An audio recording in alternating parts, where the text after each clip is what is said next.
O dinheiro, irmão, não traz felicidade pra ninguém, isso é um fato. O que traz felicidade é a conquista. A gente tava trocando uma ideia esses dias aí no WhatsApp, falando sobre como é ser a dinâmica de hoje. Cuidado pra gente não ser preso, na hora que você vai falar. Não. Tá bom. Não. Mas você tava falando ali sobre...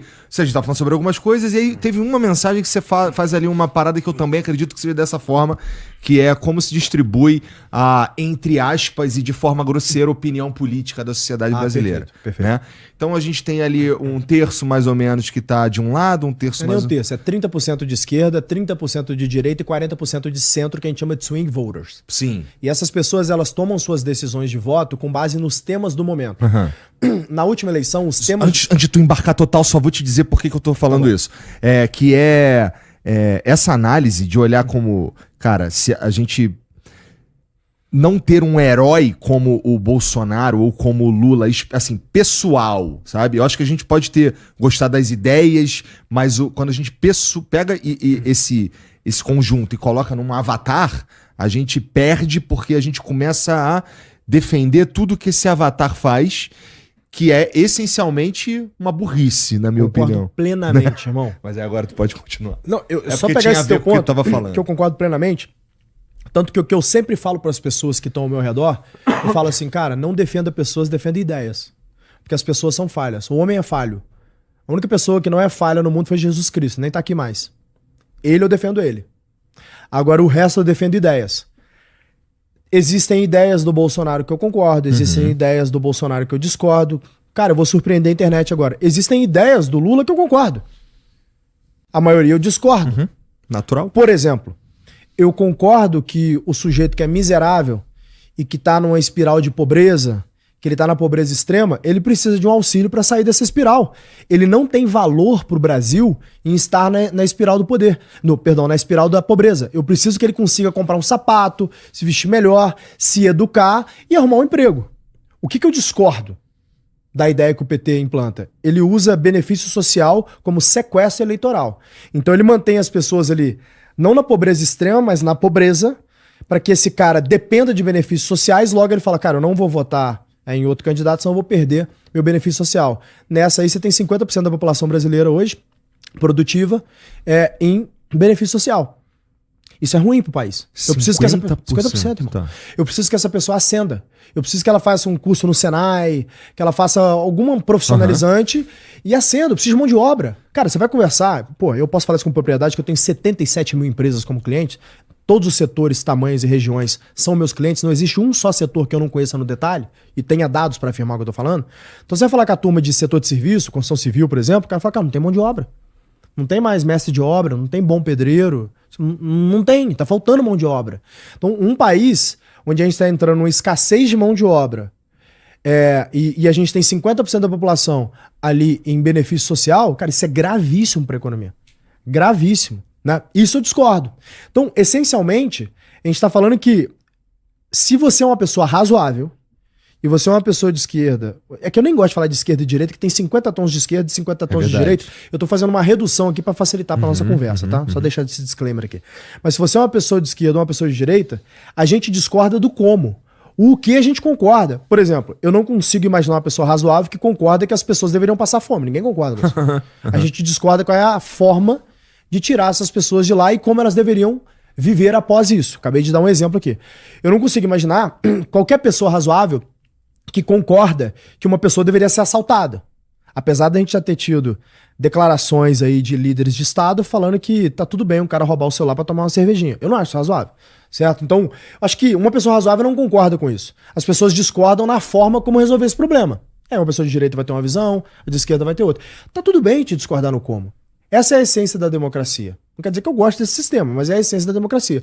O problema é quando discordar do como vira crime. E aí, voltando para minha pauta aqui, você tem 30% do Brasil de direita, 30% de esquerda e 40% que a gente chama de swing voters, né, que é meio que o centro. Na eleição passada, as pautas que levavam a votos eram pautas mais de esquerda do que de direita. Nessa eleição, quais são os temas do momento? A gente falou sobre isso, né? Segurança pública. Segurança pública primeiro. Segundo, consumo das famílias. Não é nem inflação, é consumo da família. É o malandro olhar e falar assim, pô, mano, não tô conseguindo comer frango, eu tô comendo ovo. Pô, isso é muito ruim. né? Esse é um segundo tema. E me prometeram picanha. E me prometeram picanha. Esse é o segundo tema. E o terceiro tema é corrupção. Voltou a corrupção, que foi o tema que elegeu Bolsonaro. Certo? Então, assim, o que eu tô falando aqui vai contra as pesquisas, mas me cobrem. Eu acho que existe uma chance bem razoável da gente ver uma transição de governo no ano que vem para um governo mais de centro-direita ou até direita. E eu acho que, inclusive, a gente vai ver aí um merge entre o centro e a direita. Acho que o centro desembarcou da esquerda. Cara, o que eu vou dizer vai surpreender a internet. Eu acho que existe uma chance importante do Lula nem ser candidato. Dele falar, a Janja não quer que eu candidate, eu tô meio cansado, eu não quero, indica um Haddad aí e bota o cara no fogo ali. Ele só vai ser candidato se ele achar que ele vai ganhar mesmo. Se ele achar que tem uma chance razoável dele não ganhar, ele não vai ser candidato. O cara não vai queimar a biografia dele, ele não vai perder a última eleição da vida dele. De qualquer forma, quando eu olho para Brasil, quem que foi o sucessor que o Lula formou? Ninguém, né?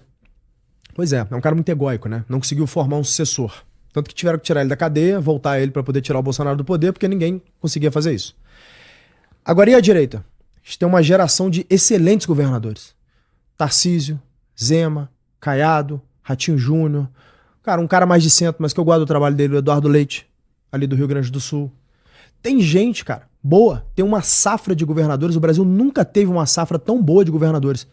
Tem muita gente para assumir bons governos, dentro da medida do possível, nos próximos anos. Então, 2030, cara, assim, necessariamente a gente vai ter alguém mais à direita assumindo o poder. Essa eleição de 2026 é a última eleição da esquerda. Nas próximas décadas, talvez. Porque a esquerda não formou sucessor. A esquerda tá envelhecida, cara. Esse negócio tá velho. Eles fizeram um sequestro eleitoral com os benefícios sociais. Colocaram 50% do país no benefício social. Mas isso tá velho, porque as pessoas querem ascender no poder. E eu posso afirmar isso com clareza porque eu rodo os rincões do Brasil. Eu faço kite, né? Então eu vou muito pro norte, nordeste, para cidadezinhas pequenininhas. E como eu tenho furado muita bolha, tem muita gente que me conhece. Então o motoboy me para, fala comigo. O cara do botequim me para, fala comigo. Eu troco ideia com os caras. Os caras gostam de mim. Por quê? Ele fala, pô, você é um maluco que saiu do nada, você é empreendedor, você fala uns negócios que eu concordo, tem uns negócios que eu não concordo, mas tem uns negócios que eu concordo. Então eu converso com essa turma. Quando eu converso com essa turma, o cara quer mudar de vida, irmão. Sabe, ele não quer... Ninguém quer viver em benefício social, velho. Sabe por quê? Porque, cara, imagina o seguinte, vamos ir pro outro extremo, vamos falar do herdeiro. Tá. Não do sucessor, o herdeiro. O cara que herdou uma fortuna e ele não precisa trabalhar nunca na vida. Ninguém vai conseguir viver uma vida não depressiva se ele não achar um labor. Ele tem que achar alguma coisa pra fazer, mano. Ele vai fundar um negócio dele, pode ser até um negócio mais de lifestyle, mas ele vai fundar um negócio dele. Ele vai arrumar alguma parada, ele vai, pô, sabe, fazer alguma coisa, virar um pintor. Ele tem que fazer alguma coisa, que senão ele vai cair em depressão. O dinheiro, irmão, não traz felicidade pra ninguém, isso é um fato. O que traz felicidade é a conquista. Isso mesmo vale pro outro extremo, pro cara que tá no benefício social. As contas dele estão sendo pagas, ele tá vivendo mais ou menos, tá sobrevivendo. Mas ele não tem orgulho de estar naquele negócio ali. Ele quer conquistar, ele quer ser o exemplo pro filho dele, pô. Ele quer sair daquilo, ele quer mais, as pessoas querem mais. Sabe? Então, eu acho que a gente está vivendo um momento de Brasil onde as pessoas, e eu vejo isso porque essas pessoas vêm falar comigo, elas querem mais. Tem uma transição possível aqui de acontecer, cara, ano que vem. Eu não acho que tá tudo perdido como a turma tá achando, não, cara. Eu acho que tem uma transição possível para acontecer aí.